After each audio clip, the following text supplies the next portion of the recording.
bawat dakilang lungsod ay may ibang mundo na nakatago sa likod ng abalang mga kalye at matataas na gusali.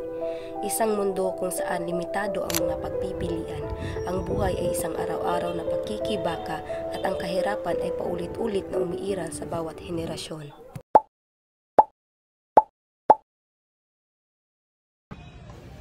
Sa mahigit 1 bilyong tao sa buong mundo, ang kahirapan ay hindi lang isang kondisyong pang-ekonomiya. Ito ay isang realidad na humuhubog sa bawat sandali ng kanilang buhay. Dito, humingi kami ng pahintulot kay Kuya Lito at kay ate na kanyang asawa kung maaari ba namin silang makausap at ibahagi ang tungkol sa kanilang buhay. Ano lang about sa life ni ate dali. Namo kami si Gimig Agi diri kay makita na naman mo diri. Kumusta man mo diri? Okay ra man gyapon basta importante nga kung siya balaos gobyerno likay lang kita kung siya pamaagi nila. Pwede nimo i-share kuya kanang labot mo diri. Naman ganina. Una mi mabot diri dipita. Layas ko sa mua nga asta pod mi gikontrahan pod ko ana nga likay ko samok para way tantong kubot nga mas makadiskarte mo ko diri kaysa sa mumbalay kay way samok. Ta ang nata diri dipita kay wa pa kontra wa pa samok nabuhi ra ta. Ni parke nga mo diskarte budgeto no para magakaon ta sa katulog sa kadlaw.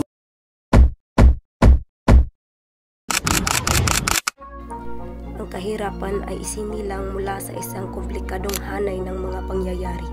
Ang kawalang tatag ng ekonomiya na madalas pinalala ang kawalan ng trabaho at matinding pagtaas ng presyo ay isa sa nagtulak ng komunidad sa kahirapan. Ang mga salik sa kapaligiran tulad ng tagtuyot at likas na sakuna ay sumisira sa kabuhayan na nagtulak sa mga pamilya sa walang katapusang pagkikibaka. Malalim ang epekto ng kahirapan.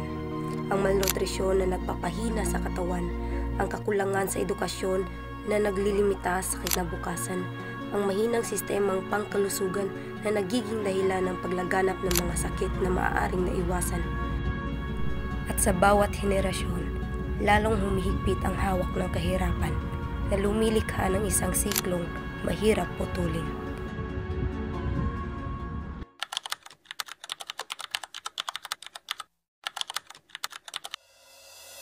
Okay, salamat kayo sa imong share sa inyo sa inyong kahimtang diri sa kapugiya kayo dami pahalipay niya.